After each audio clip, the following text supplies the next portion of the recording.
Hello people, ఈ వీడియోలో మీకు ఈజీ అండ్ టేస్టీ చింతపండు పచ్చడి ఎలా ప్రిపేర్ చేయాలో చూపిస్తున్నాను.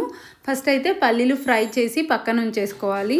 తర్వాత ఒక ప్యాన్లో ఆయిల్, జీలకర్ర, ఆవాలు, కరివేపాకు అండ్ చాప్డ్ ఆనియన్స్ కూడా వేసి వేపుతూ ఉండాలి. సో ఈ పల్లీలను అయితే ఒక్కసారి ఇలా గ్రైండ్ చేసి దానిలో తగినంత ఉప్పు, కారం అండ్ చింతపండు ముందుగా నానబెట్టుకొని వేసుకోవాలి. సో ఇదైతే మస్తు టేస్టీగా ఉంటుంది.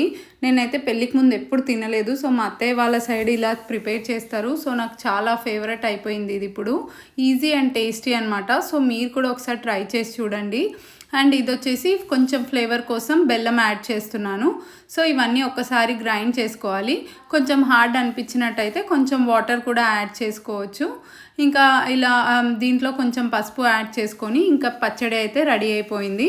వేడివేడి అన్నంలో నెయ్యి వేసుకొని ఈ పచ్చడి వేసుకొని తింటే మస్తు ఉంటుంది. ట్రై చేసి చూడండి.